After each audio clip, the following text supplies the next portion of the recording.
يا حسين حسين حسين يا حسين حسين حسين يا حسين.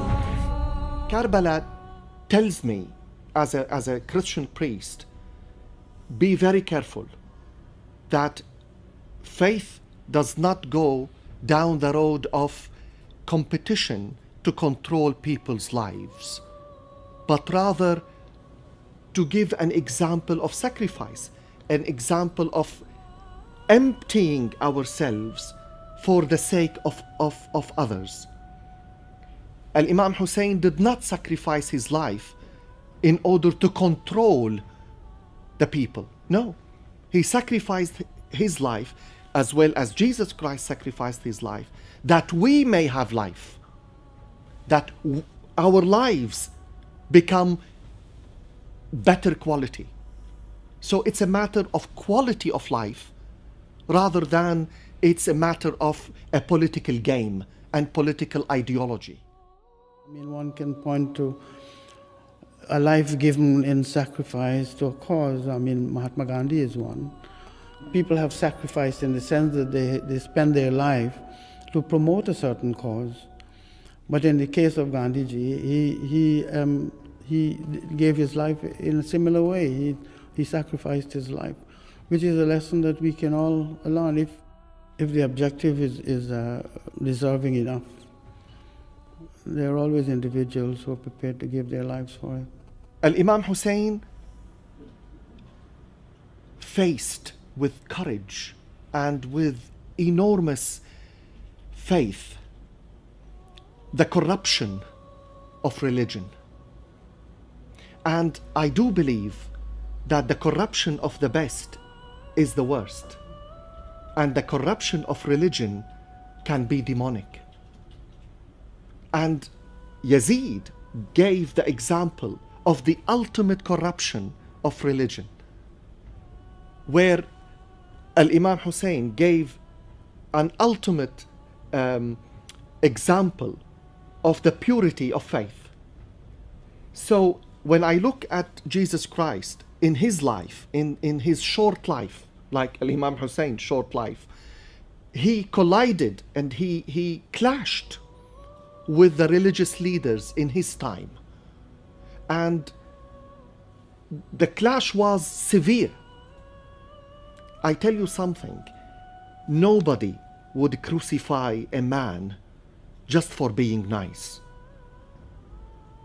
And when Jesus Christ was condemned to death by the religious authority at that time, he was not put to death on the cross because he said to the people, love one another. He was a revolutionary like Al-Imam Hussein. He shook the ground under their feet. It was his presence was a revolution.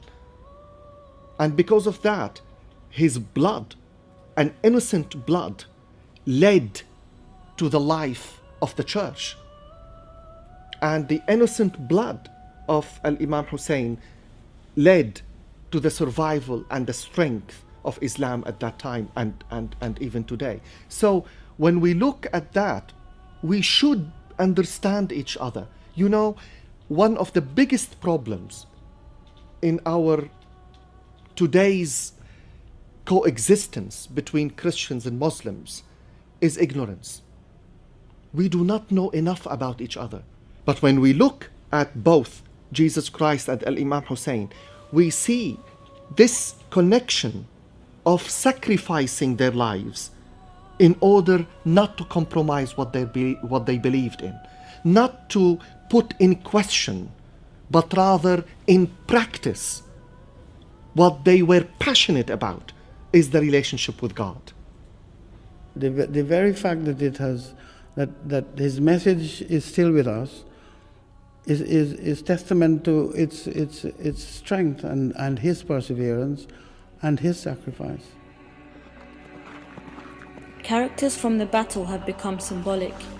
There is Hur, who was forgiven after initially leading Hussein to Karbala, and Abbas, the heroic half-brother, whose hands were mutilated whilst trying to quench the thirst of the children. Al-Hur is lined up with the Umayyad army, and he knows that he is soon going to be given the order to attack.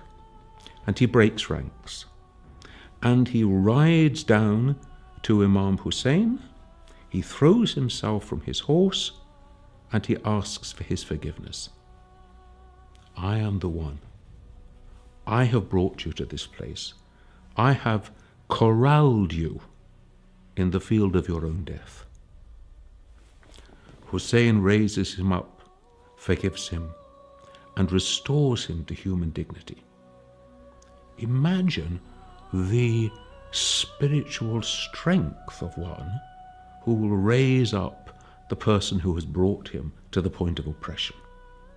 They are short of water, and somebody goes to try and get water, and so we have a heroic story. The half-brother Abbas goes to try to get water and bring it back to give it to the women and the children of the community, and he is cut to pieces in the process. Hussein actually takes out his own infant son, a baby in arms, and pleads with the Umayyads. I know that you've got it against me, but why should you have it against the baby? Give the baby water. Have mercy on the child. If you won't trust me with the water, I'll leave the child on the rock and you can give it water. And the response is to kill the child in the arms of his father. In all of that situation, he did not abandon Salah, he did not abandon Siyam, he did not abandon Zakah, he did not abandon the Akhlaqun Nabi Sallallahu Alaihi Wasallam. Firing that arrow and coming through the neck of one of the beloved son of Sayyidina Imam Hussein in response to one drop of water, that was the only thing that was requested. And it is this drop of water for which Imam Hussein had also made a promise that I will ask my grandfather to intercede for you if you were to just give a drop of water.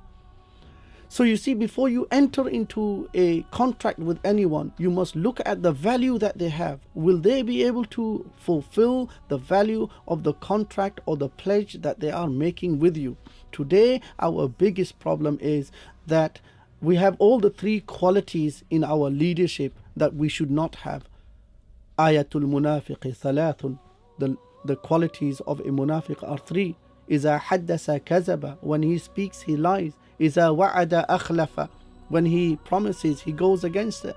Wa iza tumina khana. When you entrust something to them, they embezzle in it.